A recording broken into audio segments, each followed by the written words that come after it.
Football বিশ্বকাপ খেলা হচ্ছে, ভারত তো আর বিশ্বকাপে ফুটবল বিশ্বকাপে চান্স পায় না, কিন্তু আমরা বিভিন্ন দেশকে সাপোর্ট করি, কেউ ব্রাজিল, কেউ ইংল্যান্ড, কেউ আর্জেন্টিনা। আমার আর্জেন্টিনা ভালো লাগে, মেসিকে খুব ভালোবাসি। তা আর্জেন্টিনা জিতলে আমার আর্জেন্টিনার জেতাতে আনন্দ লাগে, কিন্তু আমি আনন্দ পাচ্ছি, কিন্তু যে দল হেরে যাচ্ছে তাদের কত কষ্ট হচ্ছে। নেতাই গৌর হরিবল। এটাই হচ্ছে খেলার ফল, যে জিতবে তার আনন্দ হবে, কিন্তু যারা হারবে তাদের বড় কষ্ট হবে। এটা হলো জগতের খেলার নিয়ম। কিন্তু যে খেলা আমার গৌরাঙ্গ মহাপ্রভু খেলছেন সুরধ্বনির তীর আলো করে ভক্তদেরকে নিয়ে, সেই খেলা তিনি খেলছেন আর সকলকে খেলতে বলছেন।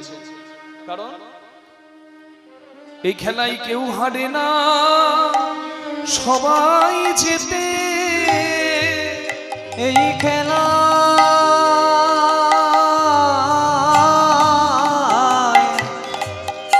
খেলায় কেউ হারে না,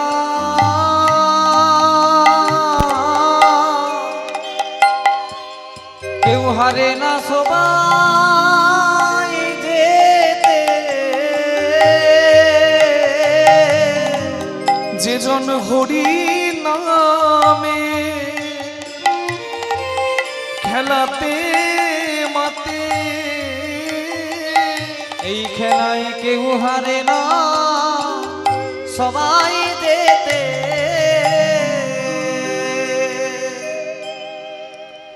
প্রত্যেক খেলার নিয়ম হচ্ছে বিশেষ কিছু জনের প্রয়োজন হয়। ক্রিকেট খেলতে গেলে 11 জনের, ফুটবল খেলতে গেলে 11 জনের, লুডো খেলতে গেলেও অ্যাটলিস্ট 2 জনের, 4 জন হলে বেশ ভালো হয়।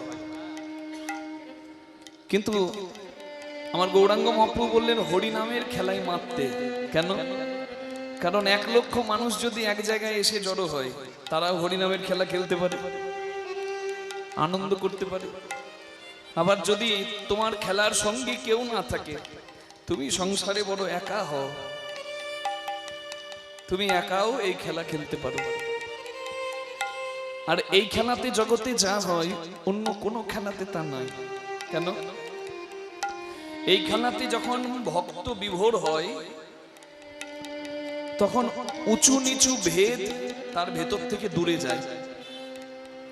কোন কুলে জন্ম, কোন বংশের সন্তান, কত টাকা ব্যাংকে জমানো আছে, কতগুলো ডিগ্রি নামের পেছনে আছে, কোন পদের অধিকারী, এই নামের খেলায় মেতে সে সব ভুলে যায়। একটাই পরিচয় সে পায়, জীব নিত্য কৃষ্ণ দাস। নামের খেলায় যে মেতে যায় তার একটাই পরিচয় হয়, সে কৃষ্ণ দাস, ভগবান প্রভু, আর সে তার দাস।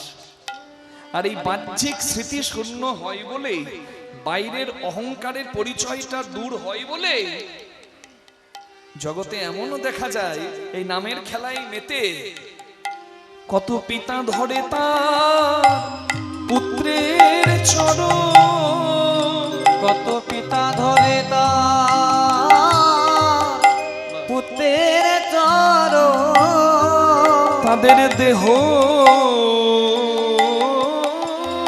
স্মৃতি যখন হয় বিস্মরণ। কত পিতা ধরে তার পুত্রের চরণ। আমার কথাটা শুনে ভক্তবৃন্দদের অবাক লাগতে পারে।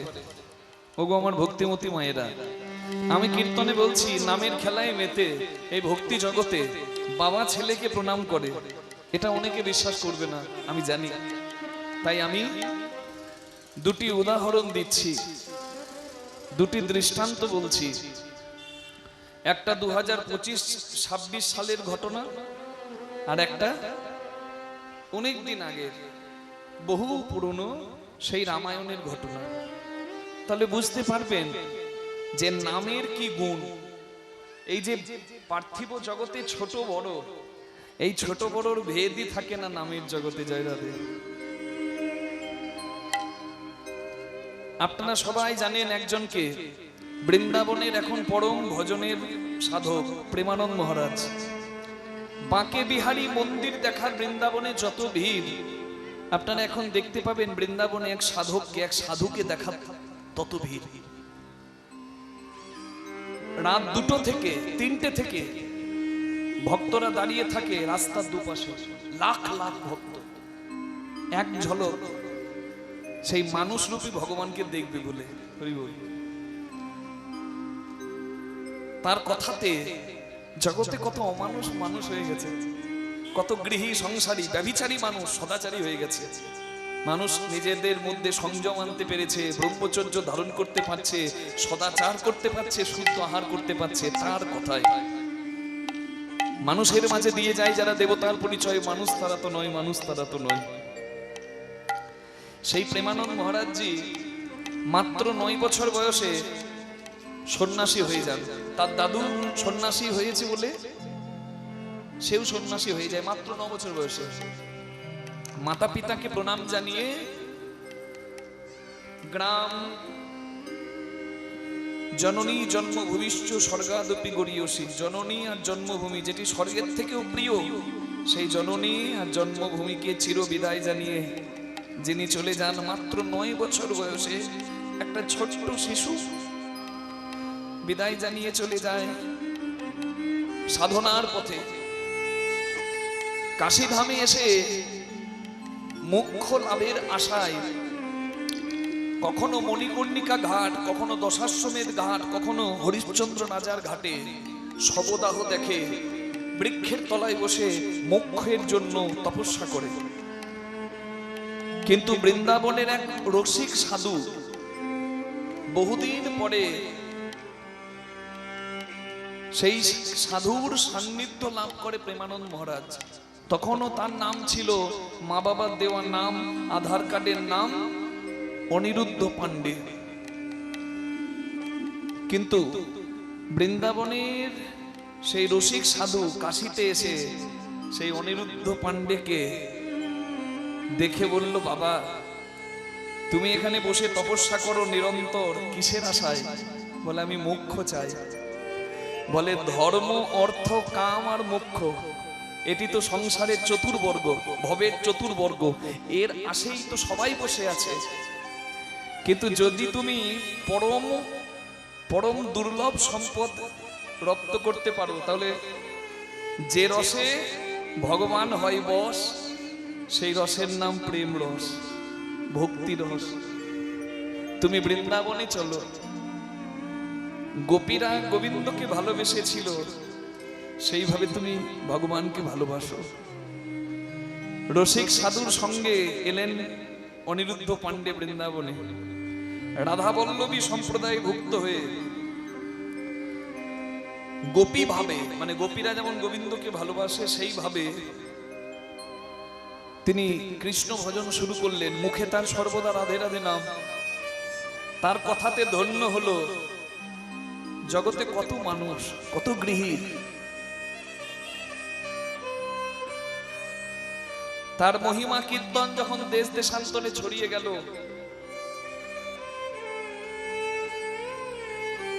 পিতা মাতার মনে ইচ্ছা জাগলো যে আমাদের 9 বছরে বিদায় নেওয়া সন্তান, যাকে দেখতে লক্ষ লক্ষ মানুষ তার দরজায় বৃন্দাবনে কেলিকুঞ্জে যায়, আমরাও তো দূর থেকে তার একবার দর্শন করতে পারি।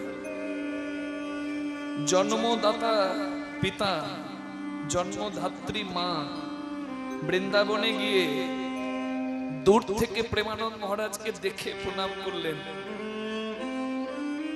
মা বাবা ছেলেকে প্রণাম করলো, কারণ মা বাবা জানে এক হরিভক্ত সন্তান বংশে যদি আসে কুলের কল্যাণ হয়। যে সন্তানকে আমরা জন্ম দিয়েছি, আমাদের মাধ্যমে ভগবত কৃপায় যে সন্তান এসেছে দুনিয়ায়, তার জন্য জগৎ ধন্য। এমন সন্তানের মাতা পিতা হওয়া আমাদের পরম সৌভাগ্য। দূর থেকে প্রেমানন্দ মহারাজজিকে মাতা পিতা প্রণাম জানিয়ে গৃহে গেল। তাহলে মাতা পিতা প্রণাম করে কেন? যখন সন্তান সেই মর্যাদার হয়, সন্তান নামের গুণে ভক্তির জগতে যখন অগ্র অধিকার লাভ করে মাতা পিতা ও সন্তানকে প্রণাম করে। এটা তো বর্তমানের ঘটনা আমি বললাম, আরো প্রমাণ আছে রামায়ণে। বাবা ছেলেকে প্রণাম করেছিল, প্রমাণ রামায়ণে। বাবার নাম বিভীষণ, ছেলের নাম তরণী সেন। রাম রাবণের যুদ্ধে রামচন্দ্রের হাতে রাক্ষস কুলের অনেক উদ্ধার হলো। বিভীষণ পুত্র তরণী সেন মা সরমা দেবীর কাছে এসে মাকে প্রণাম করে মায়ের আশীর্বাদ চাইলো। মা, তুমি আশীর্বাদ করো, আমি যুদ্ধ করতে যাব শ্রী রামচন্দ্রের সঙ্গে। মায়ের আশীর্বাদ যে ছেলের মাথায় থাকে তার তো সব কাজে জয় হয়। তুমি আশীর্বাদ করো, আমি যেন শ্রী রামচন্দ্রকে পরাস্ত করতে পারি। তরুণী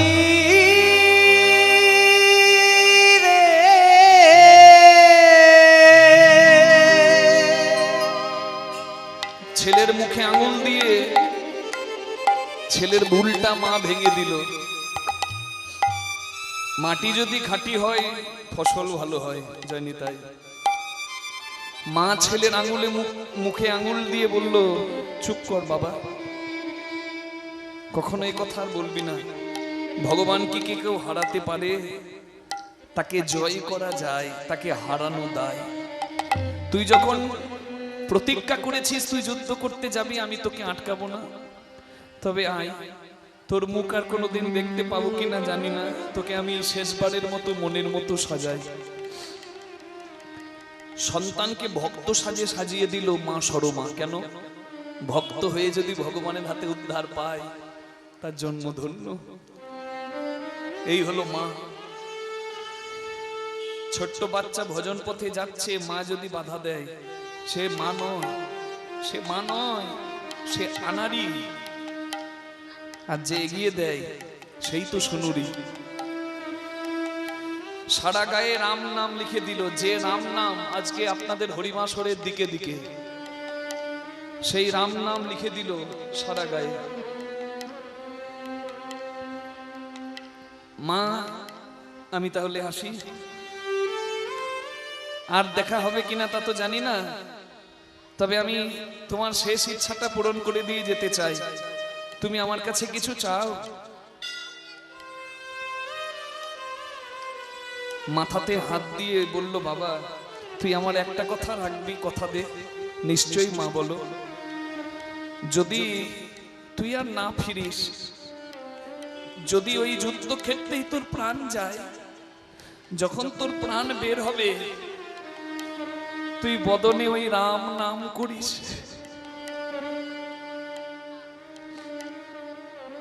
মাকে কথা দিয়ে তরণী সেন এলো যুদ্ধক্ষেত্রে সম্মুখ সমরে শ্রীরামচন্দ্রের সঙ্গে। রামচন্দ্র বিভীষণের কথাতে ওই 10 বছরের শিশু তরণী সেনের ব্রহ্মাস্ত্র দিয়ে মস্তক ছেদন করল। দেহ থেকে যখন তরণী সেনের প্রাণ বের হচ্ছে, মাকে দেওয়া কথা তার মনে পড়ছে। মা বলেছিল, যুদ্ধক্ষেত্রে যদি রামের সঙ্গে যুদ্ধে তোর প্রাণ যায় তাহলে ওই রাম নাম তুই যেন করিস। তাই প্রাণ যখন দেহ থেকে বের হচ্ছে, বাবা ওই ঘন্টাটা বাজানো একটু কীর্তন চলাকালীন বন্ধ করবেন তো। বাচ্চা বাচ্চা ছেলেগুলো সবসময় বাজাচ্ছে। এখানে তো নামে সেবাই হচ্ছে, ওটার নামে বাধা হচ্ছে। এখানে তো সেবাই দিচ্ছি, ভক্তকে খাওয়ালে ভক্ত সেবা হয়, আর কীর্তন গানের দ্বারা ভগবানের সেবা হয়। এখানে বৈষ্ণবীয় পদ পদাবলী কীর্তনের মাধ্যমে ভগবানের সেবাই হচ্ছে। তাই আলাদা করে ঘন্টা বাজিয়ে ভগবানকে জাগানোর এখন বর্তমানে কীর্তন চলাকালীন প্রয়োজন নেই। এতে আমাদের মনোসংযোগ নষ্ট হচ্ছে। জয় নিতাই। যেদিন হরিকথা ভগবানের ইচ্ছায় যেমন হবার তেমনই হয়। ভক্ত যেদিন যেমন কৃপা করে, হরিকথা সেদিন তেমনই হয়। নিতাই গৌর হরি বল। আমি ভালো বলবো মনে করলেও হবে না মা। যখন দেহ থেকে প্রাণ যায়, বিভীষণ পুত্র তরণী সেন চিৎকার করে রাম নাম গায়। শ্রীরাম রাম রাম রাম রাম রাম, শ্রীরাম রাম রাম, শ্রীরাম রাম রাম, শ্রীরাম রাম রাম, শ্রীরাম রাম রাম। জীবনে সব থেকে বড় দুঃখ হলো সন্তান শোক। মা বাবা বেঁচে থাকতে যদি সন্তান মারা যায়, এর তুল্য দুঃখ আর দ্বিতীয় কিছু নাই। বিভীষণ এতক্ষণ বুকটাকে পাথর করে রেখেছিল, কিন্তু আর থাকতে পারল না। সন্তানের কাটা মুন্ড রামচন্দ্রের চরণে এসে রাম নাম গাইছে, আর সন্তানের মস্তকবিহীন নিথর দেহটা যুদ্ধক্ষেত্রে পড়ে আছে। কিছুক্ষণ রক্তাক্ত দেহটা নড়ছিল, ধুলায় ধূসারিত হলো, কিন্তু ক্ষণিকের মধ্যেই আর নড়ে না, আর চড়ে না, আর অঙ্গ পুলকিত হয় না, শান্ত হয়ে গেল। তরণী সেনের ওই মরা দেহটির কাছে গিয়ে সন্তানের পা দুটো মাথায় ঠেকিয়ে প্রণাম করে বিভীষণ বলল, তরণী, তুই আমার যোগ্য সন্তান, কিন্তু আমি তোর যোগ্য পিতা হতে পারিনি।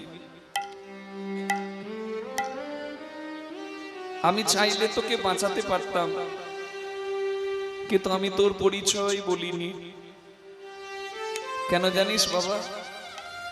এই জগতে এসেছে সবাই, মরবে তো সবাই, কিন্তু স্বয়ং ভগবানের হাতে উদ্ধার পাবার সৌভাগ্য যে সবার নয়। যার তরীর কাণ্ডারি হয়ে শ্রীরাম তরীটিকে ভবপারে পাঠায়, ধন্য সেই তরণী, ধন্য সেই নৌকা, ধন্য সেই তরী। জানি না কোন শুভক্ষণে তোর নাম রেখেছিলাম তরণী, তুই ধন্য রে বাবা। আজকে আমি পিতা হয়ে তোকে প্রণাম করে বলি, তোর এই ভবপারের তরীতে তোর পিতাকেও একটু জায়গা দিস রে তরুণী রে।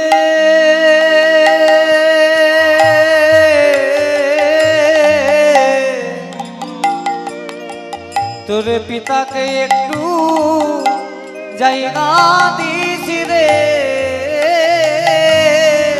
যেন ভব পারে চলে যেতে পারি। তোর পিতাকে একটু জায়গা দিস রে, আমি ভব পারে যেতে পারি। তোর পিতাকে একটু জায়গা দিস রে। পিতা হয়ে সন্তানকে প্রণাম করলো কেন? ভক্তির গুণে, নামের গুণে সন্তান অগ্রগতি করেছিল। তাহলে এটা নামের খেলাতেই হয়, এটাই ভক্তি জগতেই হয়। পিতা সন্তানকে প্রণাম করে কেন? নামের গুণে ছোট বড় ভেদ দূর হয়। গুরুজন একটা শিশুর চরণ ধরতে পারেনি, তাই গৌর হরি হরি বল। তাই হরিনামের খেলায় মারতে বললেন গৌরাঙ্গ গোসাই। দাঁড়িয়ে সুরদনির ঠাই হরিনামের খেলা খেলছিলেন আমার গৌরাঙ্গ গোসাই। তা যে গৌরাঙ্গ মহাপ্রভু কৃপা করে এই নাম দিলেন, চারি যুগে চারি ধর্ম জীবেরই কারণ, সত্যের ধর্ম ধ্যান, ত্রেতার ধর্ম যজ্ঞ, দাপর যুগের ধর্ম সেবা, কলির ধর্ম নাম।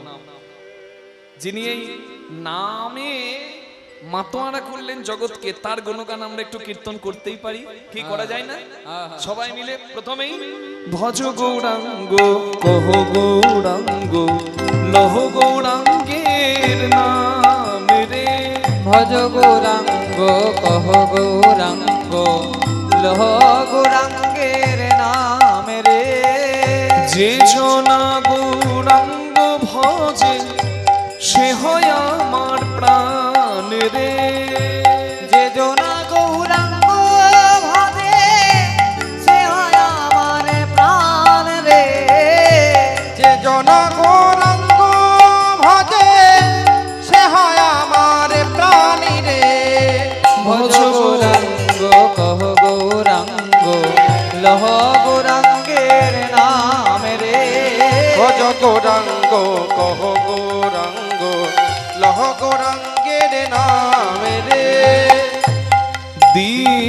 গেলে হা গৌরাঙ্গ যে বলে একবার রে দিনে গেলে হা গৌরাঙ্গ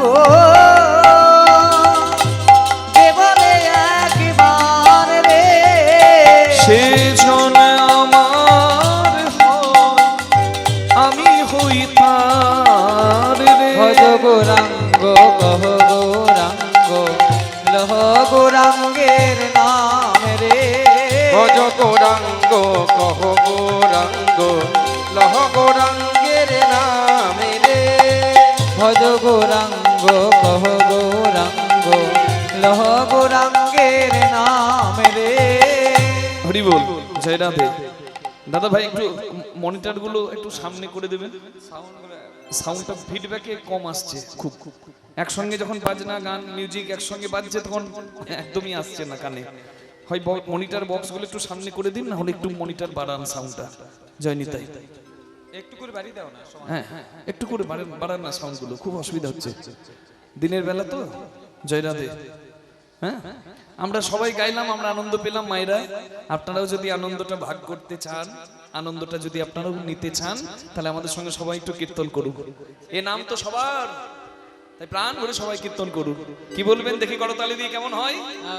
ভজ গৌরাঙ্গ কহ গৌরাঙ্গ লহ গৌরাঙ্গের নাম রে ভজ গৌরাঙ্গ।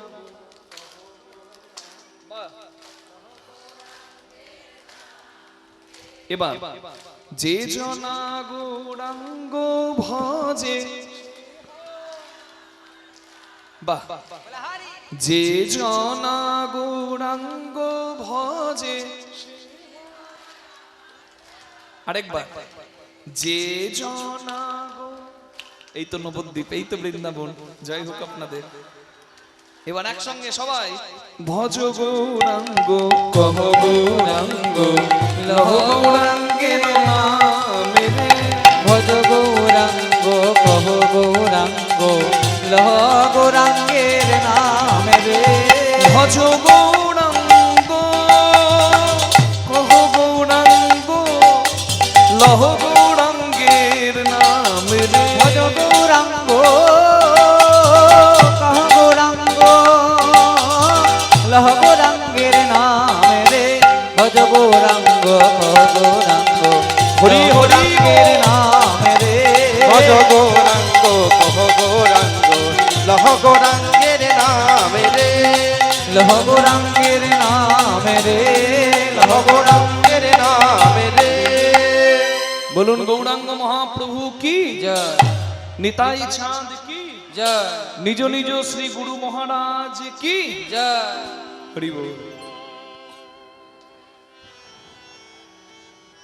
অনেক খেলা তো সংসারে খেলছো, হে ভক্তবৃন্দ তোমরা নামের খেলাটাও খেলো। কারণ এই খেলা খেলতে খেলতে একদিন না তোমার খেলার দিন শেষ হয়ে যাবে। আর নামের খেলাটা খেলা যদি তোমার অভ্যাস থাকে, যাবার কালেও দিনের শেষেও তোমার মুখে নাম আসবে, অভ্যাসের গুণেই তো নাম আসবে। আর যদি নাম আসে, সেই নামের নামই এসে তোমায় ভব সংসার অবশ্যই পার করাবে। নেতাই গৌর হরি বল। তাই হরিনাম করাটা হলো অভ্যাস। এখন ফল পাওয়া যাবে না, কিন্তু ফল পাওয়া যাবে। হ্যাঁ হরি বল। গৌরাঙ্গ মহাপ্রভু খেলতে খেলতে সন্ধে হয়ে গেছে, তাই পশ্চিম আকাশে চেয়ে দেখলেন পূর্ব আকাশে ওঠা সূর্য পশ্চিম আকাশে অস্ত যাচ্ছে।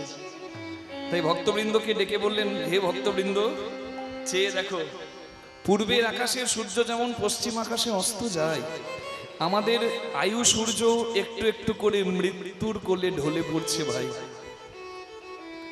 কারোর বয়স তো বাড়ে না, বয়স দিনের দিন কমে। বলে বাবা অনেক বয়স হলো আমার, 60 বছর। না, 60 বছর গেল, আর বোধহয় কয়েক বছর আছে। জয় রাধে।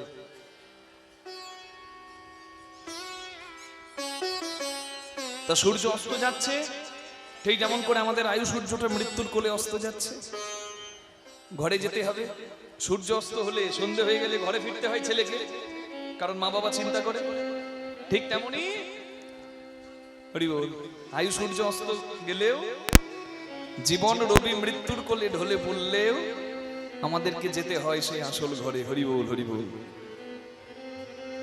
দিবায় অবসান হেরে গোড়া গৃহেতে চলি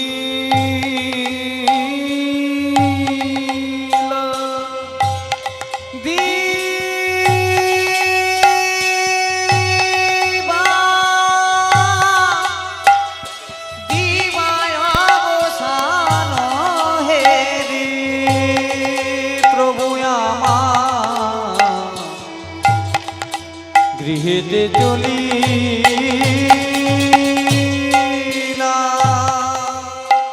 সারাদিন খেলা খেলে সন্ধেবেলায় মায়ের কাছে ফিরে এলো গৌরাঙ্গ মহাপ্রভু। আর এসে সচি মাকে প্রণাম করে বলছে, মা আমায় আশীর্বাদ করো মা, আশীর্বাদ করো মা, আমায় আশীর্বাদ করো মা, আশীর্বাদ করো মা, যেন কৃষ্ণ বলে কাঁদতে পারি, আশীর্বাদ করো মা, কৃষ্ণ বলে কাঁদতে পারি, আশীর্বাদ করো মা, ধুলাই গড়াগড়ি দিতে পারি, আশীর্বাদ করো মা, গড়াগড়ি দিতে পারি, আশীর্বাদ করো মা, যেন সংকীর্তন গাইতে পারি, আশীর্বাদ করো মা, সংকীর্তন গাইতে পারি, আশীর্বাদ করো মা, কীর্তন গাইতে পারি, আশীর্বাদ করো মা, সংকীর্তন গাইতে পারি, আশীর্বাদ করো মা, কীর্তন গাইতে পারি, আশীর্বাদ করো মা। মাকে এসে প্রণাম করলো। এটা হলো শিক্ষা। আপনি আচরি ধর্ম জীবেরে শেখায়, আপনি না করিলে ধর্ম শেখানো না যায়। সচি মাকে প্রণাম করে জগৎকে শিক্ষা দিল যে মাতৃভক্ত সন্তানদের চিরদিন জয় জয় হয়েছে, আর চন্দ্র সূর্য গ্রহ তারা যতদিন থাকবে মাতৃভক্ত সন্তানদের জয় জয় হবে। রামচন্দ্র যে মায়ের জন্য বনবাসী হয়েছে সেই মাকেই বনবাস থেকে ফিরে এসে প্রণাম করেছে, যাতে মাকে কেউ কলঙ্ক না দেয়। যদিও গর্ভধারিণী দেবকী, তথাপি প্রভাস যজ্ঞে কৃষ্ণ ভগবান পালিত মা, যে মা কৃষ্ণ কৃষ্ণ গোপাল গোপাল বলে কেঁদেছিল, সেই মাকে শ্রেষ্ঠ জায়গা দিল। নিতাই গৌর হরি বল। গৌরাঙ্গ মহাপ্রভু সচি মায়ের অনুমতি পেয়েছিল, তবেই সন্ন্যাসী হয়েছিল। প্রত্যক্ষভাবে না হলেও পরোক্ষভাবে অনুমতি পেয়ে সন্ন্যাসী হয়েছিল। তাই মাতৃভক্ত সন্তানদের জয় জয় হয়। প্রণামটা যে কত প্রয়োজনীয় এখানে বলা হলো। আজকালকার দিনে তো প্রণাম উঠে যাচ্ছে। আগে ছিল সাষ্টাঙ্গ প্রণাম, অষ্ট অঙ্গের প্রণাম, শুয়ে। কমে গেল, শর্টকাট পঞ্চাঙ্গ প্রণাম, মানে হাঁটু দুটি নামিয়ে মাথাটি নামিয়ে। বলছে আরো ছোট করো। আমার বাবা দিয়েছে দুর্গাপুজোতে ঢাকাই জামদানি, ধুলো লাগাবো মোরো, ছোট করো। বেশ, আরো ছোট করে দিল। 3 অঙ্গের প্রণাম, হাত দুটি জোর করে, মানে করশির সংযোগ। বলছে আর ছোট হয় না? বলে বেশ। এখন প্রণামের পরিস্থিতি কেমন? খুব বিপদে পড়লে মানুষ প্রণামটি করে, তাও আবার কেমন? একটা আঙ্গুল নাকে ঠেকাবে আর একটা আঙ্গুল কপালে ঠেকাবে। এই নাকে কপালে, নাকে কপালে, নাকে। এই তো পরিস্থিতি। কিন্তু সকল কিছু লুটিয়ে দাও একটি নমস্কারে। প্রণাম এমন ভাবে করা উচিত। হ্যাঁ, জয়নিতাই। সংসারে খুব কলহ হতো, ভাই ভাই কলহ, শাশুড়ি বৌমাই কলহ, পিতা পুত্রের কলহ। এই যে কলহ আজকে সংসারে এত বেশি বেড়েছে। আমি একটা ছোট্ট টোটকা বলছি, আমি তো জ্যোতিষী নই, তবে স্বাস্থ্য কথা আমি বলি। একটা ছোট্ট কথা বলছি। কি কথা? যে সংসারে প্রণামটা শুরু করুন। ছোটরা গুরুজনকে প্রণাম করবে আর গুরুজন ভালোবেসে আশীর্বাদ দেবে। এই একটা প্রণামের এত ক্ষমতা, অনেক কলহ দূর করে দিতে পারে শুধু একটা প্রণাম। নিতাই গৌর প্রেমানন্দে হরি হরি বল। এত মূল্যবান আমাদের সংস্কৃতিতে এই প্রণাম। হরি বল। গৌরাঙ্গ মহাপ্রভু মাকে এসে প্রণাম করলো আর বললো, মা আমায় আশীর্বাদ করো যেন আমি কৃষ্ণ বলে কাঁদতে পারি। গৌরাঙ্গ বলিতে হবে পুলক শরীর, হরি হরি বলিতে নয়নে বহেনীর। যে কৃষ্ণ বলতেই কাঁদে তাকে শাস্ত্র পড়ে কৃষ্ণ জানতে হয় না, প্রেম ভক্তি সর্বোত্তম সম্পদ। যদি কোনো ভক্তের সেই সম্পদ থাকে, বলছে গোবিন্দ তার কাছেই ধরা দেবে। পত্রং পুষ্পং ফলং তোয়ং যোগে ভক্তা প্রযচ্ছতি তদহং ভক্তি পরিতোষ্ণামি প্রযতাত্মন। ফল পাতা মিষ্টি তোমার যা জুটবে তুমি তাই দেবে, কিন্তু নিবেদনের মধ্যে যেন চালাকি না থাকে, অহংকার না থাকে, তোমার শুদ্ধ ভক্তিটা যেন থাকে। Fruits, sweets, leaves, what ever you can arrange, do it as an offerings. তোমার যা জুটবে তুমি তাই দেবে, কিন্তু দেওয়ার মধ্যে যেন কপটতা না থাকে। যদি কিছু না থাকে তুমি নয়ন জলে বুক ভাসাও। তোমার হৃদয়টা হবে পদ্ম ফুল, তোমার মনটাই হবে ফুল, তোমার ভক্তিটা হবে চন্দন, তোমার চোখের জলটা হয়ে যাবে সেবার গঙ্গা জল। কিন্তু কপটতা করো না। হরি বল, হরি বল, হরি বল। এবার নিমাই এসে প্রণাম করেছে বলে সচিমা যেই নিমাইয়ের দিকে চেয়েছে, অমনি দেখছে নিমাইয়ের সারাঙ্গে ধুলো মাখা। ধুলে ধূসরিত অঙ্গ গদ গদ ভাস। ধুলি ধূসরিত অঙ্গ কত কত ভাস। তখন হে রাধা মোহন পদ করো তো হিয়াস, করো তো হিয়াস, করো তো হিয়াস। এ রাধা মোহন পদ করো তো হিয়া, করো তো হিয়া, করো তো হিয়া। সচিমা নিমাইয়ের সারা অঙ্গে ধুলো মাখা দেখে খুব দুঃখ পেয়ে নরহরিকে ডেকে বলছে, নরহরি, গৌরীদাস, অবিরাম, আমার নিমাইকে তোদের সঙ্গে আমি পাঠাই। তা তোরা যদি আমার নিমাইকে এমনি করে ধুলো মাখিয়ে ঘরে আনিস, আমি আর যেতে দেব না, আমি আর যেতে দেব না। অভিমানে সচি বলে আর যেতে দেব না, অভিমানে সচি বলে আর যেতে দেব না। ওই সংকীর্তনে বিশ্বম্ভরে আর যেতে দেব না, সংকীর্তন বিশ্বম্ভরে আর যেতে দেব না। রাখবো মোরাঙ্গিনার মাঝে আর যেতে দেব না, রাখবো আঙিনার মাঝে আর যেতে দেব না। নরহরি বলে, মা, তোমার নিমাইয়ের অঙ্গ যে আমাদের সাধনার ভজনের অঙ্গ, তোমার নিমাই আমাদের ভগবান, আমরা তার ভক্ত। আমরা কি ভক্ত হয়ে তোমার নিমাইকে ধুলো দিতে পারি? বলে, তোরা যদি ধুলো দিসনি তো কে দিল আমার নিমাইকে? বলে, তোমায় তো বলা হয়নি মা, তোমার নিমাই একটা খেলা শুরু করেছে, যে খেলার নাম হরি নামের খেলা। সেই নামের খেলায় মেতে তোমার নিমাই সবাইকে বুকে করে, দুহাত তুলে কীর্তন করে, আবার কানতে কানতে কৃষ্ণ বলে কানতে কানতে ধুলাই নিজেই গড়াগড়ি খায়। আমরা কেউ ধুলো দিই নাই মাগো। এই জগতের সব দুঃখীর জন্য যার হৃদয় কাঁদে, সে নিজেই কানতে কানতে ধুলাতে গড়াগড়ি দেয়।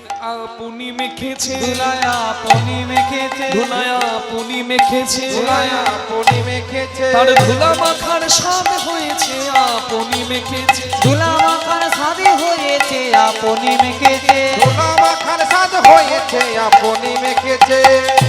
ধুলে ধূসরিত অঙ্গ গদ গদ ভাস। ধুলি ধূসরিত অঙ্গ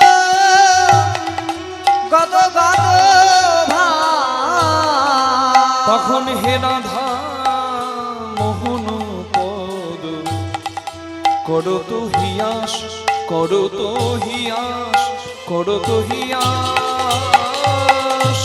এ রাধা মোহন পদ করো তো হিয়া, করো তো হিয়া, করো তো হিয়া। পদকর্তা যে প্রার্থনা করলো এই হরিবাসরে বসে মহাপ্রভুর চরণে আমরাও সেই প্রার্থনা করব। মায়েরা একটু হাত জোড় করবেন আর এটাই প্রার্থনার জায়গা, তো তাই প্রার্থনাটা করুন কি, তুমি চরণে ছাড়া করো না, চরণ ছাড়া করুণা, চরণে ছাড়া করো না, চরণ ছাড়া করুণা, ওগো পতিত পাবন গৌর হরি চরণ ছাড়া পতিত পাবন গৌরী হরি চরণ ছাড়া করুণা, তুমি পাবন আমি পতিত চরণ ছাড়া করো না। তুমি পাবন আমি পতিত চরণ ছাড়া করুণা। এটাই হলো প্রার্থনা। নাম শুনেছেন হরিদাস ঠাকুর, যাকে বলা হয় নামাচার্য ছিল হরিদাস ঠাকুর।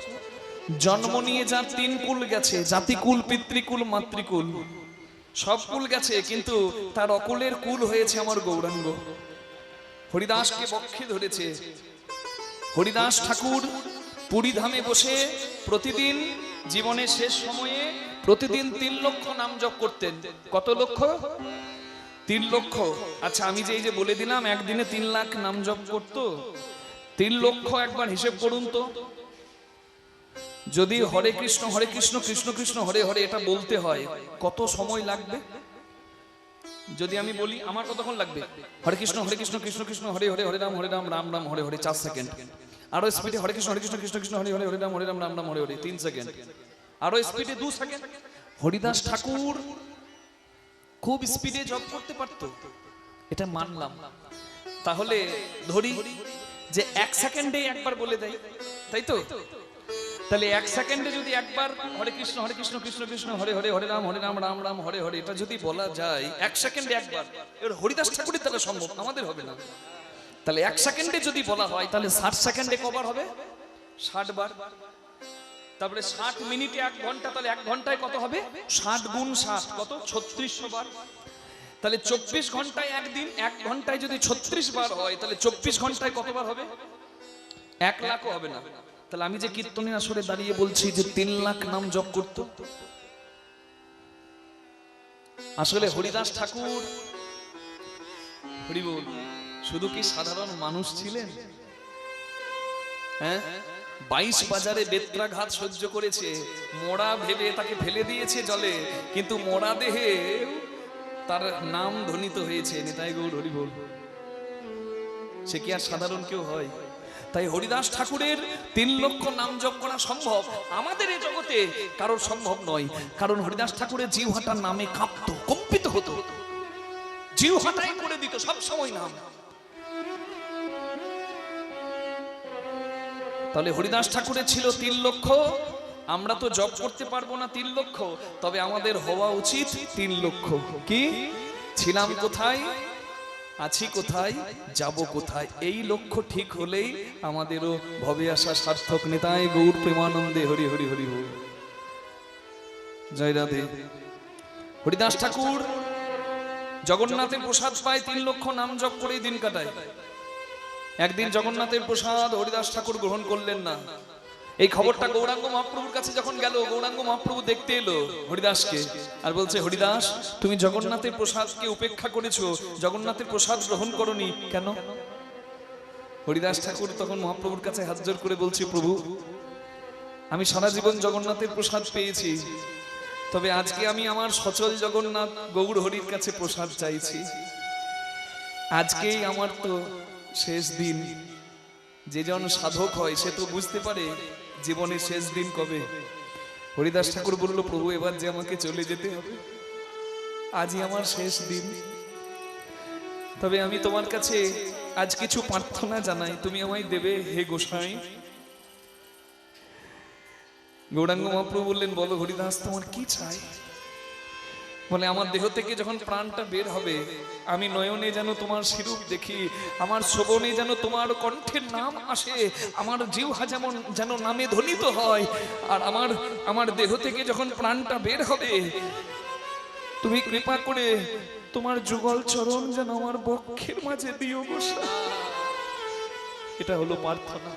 চরণ ছাড়া করুণা চরণ ছাড়া করুণা শচীনন্দন গৌর হরি চরণ ছাড়া করুণা শচীনন্দন গৌর হরি চরণ ছাড়া করুণা তুমি পাবো না আমি পতিত চরণ ছাড়া করুণা তুমি পাবো না আমি পতি তুমি নাম ধরেছ পতিতে পা তুমি পাবো না আমি পতি নাম ধরেছ হরি, পতিত হরি। পাবো। তুমি পাবো না আমি পতি নাম ধরেছ পতিত পাবো। তুমি পাবো না আমি পতি নাম ধরেছ পতিত পাবো। তুমি পাবো না আমি পতি নাম ধরেছ পতিত পাবো। চরণ ছাড়া করুণা এ রাধা মোহন পদ করো তো হিয়া করো তো হিয়া করো তো হিয়া তাই হে রাধা মোহন পদ করত হিয়া এ রাধা মোহন পদ করো তো হিয়াত রে এ রাধা মোহন